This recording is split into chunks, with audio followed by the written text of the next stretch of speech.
वैसे तो मधुकामिनी की ज़्यादा देखभाल नहीं करनी पड़ती है, यह बहुत कम केयर में ही बहुत अच्छा फ्लावरिंग करता है और गुच्छों में फूल देता है। लेकिन यह पौधा 2 वैरायटी का होता है। बहुत सारे हमारे पास कमेंट्स आते हैं कि मधुकामिनी हमारा बहुत बड़ा हो गया है लेकिन उसमें फूल नहीं आते हैं।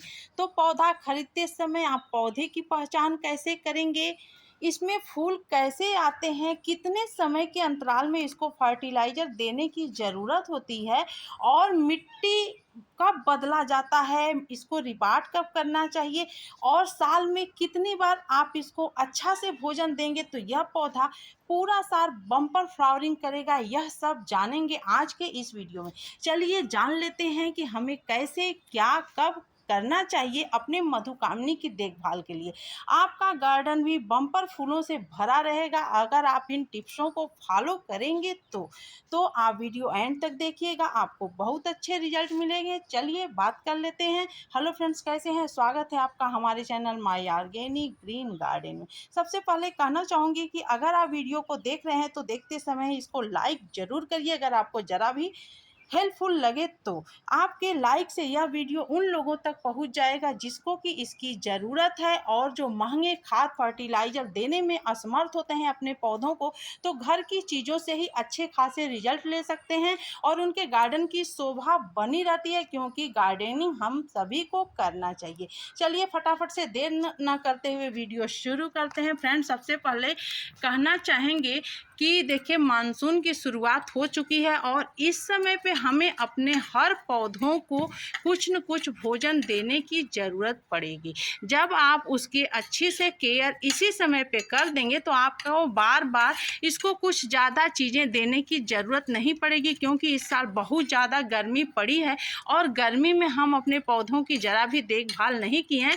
फिर भी जो मिट्टी हम बनाते हैं उस मिट्टी की वजह से, मिट्टी हमारी इतनी हेल्दी रहती है कि उस मिट्टी की वजह से हमारे पौधे काफ़ी सुरक्षित भी रहते हैं, साथ ही साथ अच्छे खासे फ्लावरिंग करते हैं। आपको दिख रहा होगा यह पौधा बम्पर फूलों से भरा हुआ है और फरवरी में ही सिर्फ हम इसको जो मिट्टी बदले थे उसी समय का खाद और टॉनिक दिए हुए हैं, फर्टिलाइज़र दिए हैं। उसके बाद से अब तक हम इसको कुछ भी नहीं दे पाए हैं और आप सभी लोग जानते हैं कि मैं बाहर की चीज़ों को बहुत कम प्रेफर करती हूँ। मैं अपने घर की चीज़ों से ही अच्छा खासा रिजल्ट लेती हूँ। तो अब यह परफेक्ट समय है इसको कुछ लिक्विड टॉनिक देने का, तब यह पौधा आगे भी इसी तरह से फूल देता जाएगा। आप देख सकते हैं पौधा एक खिल रहा है और दूसरा कली भी बना रहा है। हालांकि अगर आप इसको नहीं भी कुछ देते हैं, अगर मिट्टी हेल्दी बनाए रहते हैं तो भी यह पौधा आपको फूल बराबर देता जाएगा। तो लेकिन हम इसको इस समय पे फास्फोरस और पोटेशियम युक्त इसको कुछ ऐसी नाइट्रोजन युक्त चीज़ें दे देंगे जिससे कि अच्छे पत्ते भी आएँ, हरे भरे पत्ते भी रहें, साथ ही साथ हमको फूल भी मिलता रहे। तो सबसे पहले हमें क्या करना है, इसकी अच्छी से गुड़ाई कर देनी। बहुत ज़्यादा इसकी गुड़ाई नहीं करनी क्योंकि इसमें बहुत ज़्यादा रूट्स हो गए हैं। अगर आपका पौधा नया है तो उस गमले में ज़्यादा जगह नहीं छोड़िएगा, नहीं तो पौधा ख़राब भी हो सकता है। और पौधे को ज़्यादा बड़े पार्ट में नहीं लगाइएगा। पुराना पौधा जैसे हमारा 2-3 साल पुराना पौधा है तो देखिए हमारे गमले में जगह, क्योंकि अब बरसात चीज़ें देंगे हर 3-4 महीने के अंतराल में कुछ न कुछ भोजन देते हैं जिससे कि पूरे साल हमको अच्छे खासे रिजल्ट मिलते जाते हैं। तो इस समय पे हम इसको कोई खाद नहीं देंगे, सिर्फ घरेलू टॉनिक देंगे। तो देखिए यह क्या चीज़ें हैं। सबसे पहले तो हम देंगे यह 1 चम्मच फ्रेश चाय की पत्ती। इससे क्या फ़ायदा होगा, ये हम आपको फ़ायदे भी, इससे जो है नए-नए से लीव्स आते जाएँगे, नए-नए ब्रांचें भी आती जाएँगी। यह इसमें बहुत अच्छा नाइट्रोजन होता है जो कि देना बहुत ही कंपल्सरी होता है अपने हर पौधों को। तो कुछ पौधों को तो मैं रिजेक्ट जो बना कर के चाय पी लेती हूँ वो पत्ती देती हूँ, लेकिन जिसमें फूल आ रहे हैं उसमें मैं फ्रेश चाय की पत्ती देती हूँ। और आपको बहुत ज़्यादा नहीं देना है, मात्र ये छोटा चम्मच है, इसी चम्मच से 1 चम्मच। और छोटा पौधा है तो और कम दीजिए और भिगा करके भी मत दीजिए, ऐसे ही डाल दीजिए, आपको बहुत अच्छे लगातार रिजल्ट मिलेंगे। इसके बाद आपको इसको कवर कर देना है। अब दूसरी चीज़ आपको क्या डालनी है, यह लेंगे 1 चम्मच मैग्नीशियम सल्फेट। आपको दिख रहा है इस समय पे इसको मैग्नीशियम सल्फेट देना बहुत ज़रूरी है। क्यों ज़रूरी है?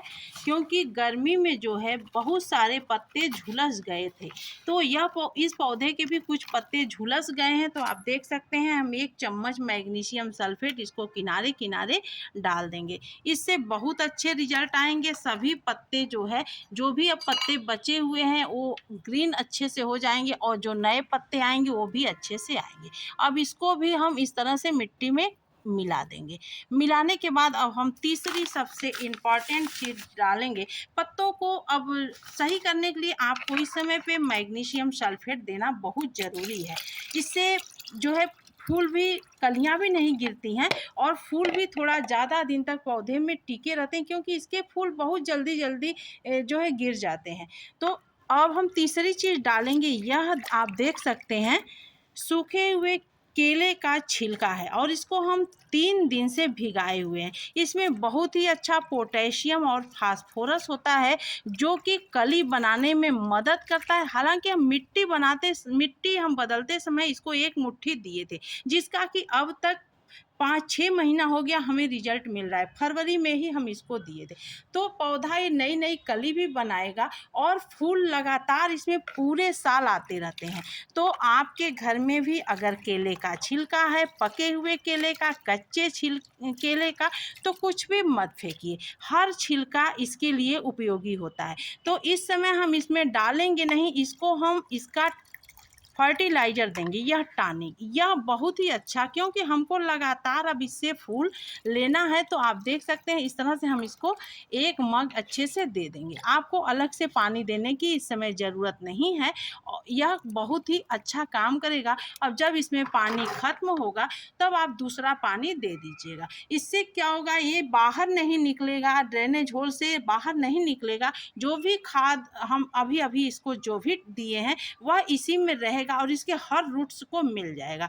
बारिश होगी तो भी इसमें पानी जाएगा, नहीं बारिश होती है तो आप अलग से फिर दूसरे बारिश को पानी दे सकते हैं। तो खाद या फर्टिलाइज़र देते समय आपको ज़्यादा पानी देने की ज़रूरत नहीं होती है। आप ज़्यादा पानी उस समय पे न दिया करें, बाद में आप भले पानी दे दिया करें। इस टिप्स को आप ज़रूर फ़ॉलो करें। बहुत ज़्यादा पानी देने से पौधे के रूट्स भी ख़राब हो जाते हैं और जो भी आप दिए रहते हैं सब बाहर निकल जाता है।